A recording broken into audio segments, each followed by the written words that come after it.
Hey everybody, it's Kenji again. I'm here with Matthew Woodget. He's another guy that you can find within the social media community here in beautiful Seattle.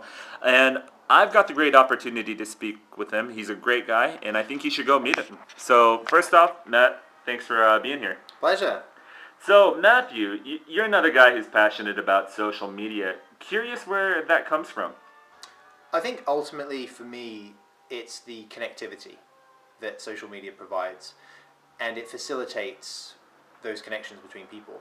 At the end of the day, social media has really sprung out of a couple things. One is all of the applications that are sitting on top of the internet that, as platforms that talk to each other, facilitate and enable connections. And it's out of those connections that social media is really born. Social media for me is one particular aspect of the power of these connected applications. The media aspect being things like this video, entertainment, photography, a passion of mine, and many other forms of media. Yet the power, I think, goes far beyond just the media aspect. Working at and for Microsoft, we see social media as being a great opportunity to connect with and to get much closer to our customers and our partners. So how can we better service our customers? How can we better service our partners? And there's a lot of people at Microsoft in a lot of different positions who are thinking about that. There's people who work with particular products such as Microsoft Office or Microsoft Windows who are very focused on outreach with tools such as Twitter and Facebook. We monitor, we listen to the conversations to try and understand how we can best serve and be proactive where possible and reactive where necessary. And there's also people at Microsoft who approach it from maybe a program perspective, such as the Microsoft Partner Program.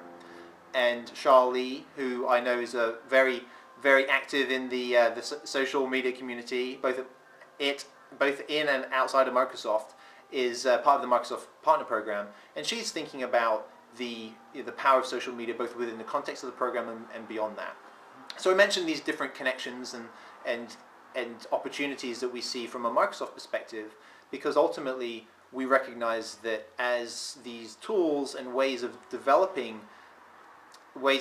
communicating develop, that there's an opportunity for us to better serve our customers and our partners. Great.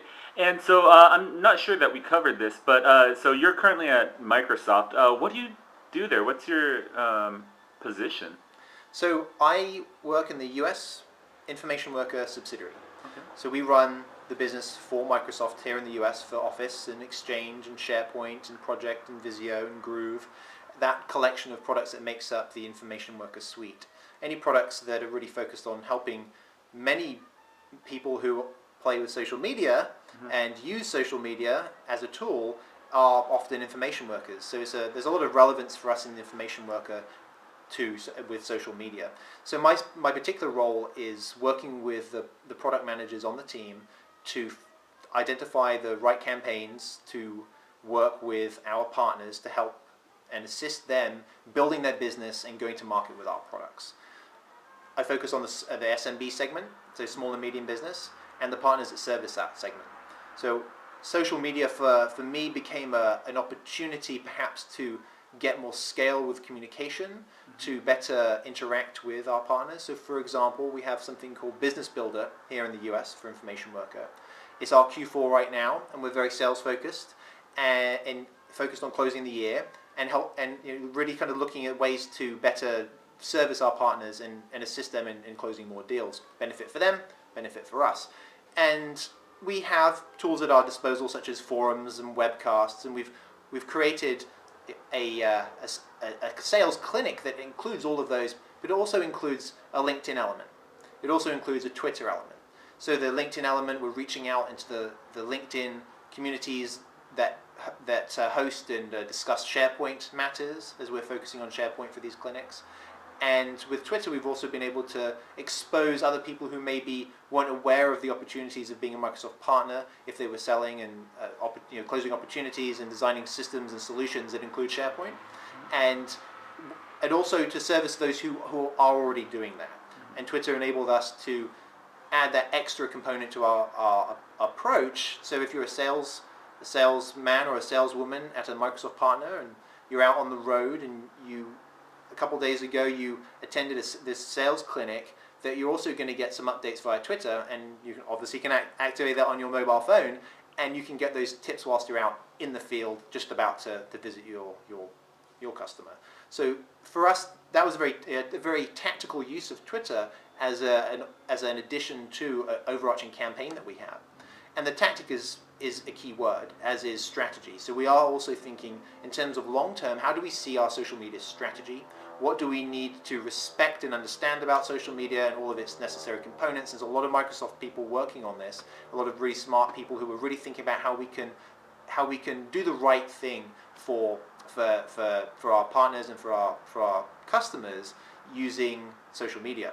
So we see the opportunity is one that's going to continue into the future, and we're excited to find out what kind of opportunities that brings both us and also our customers, and that dialogue that we have with our customers.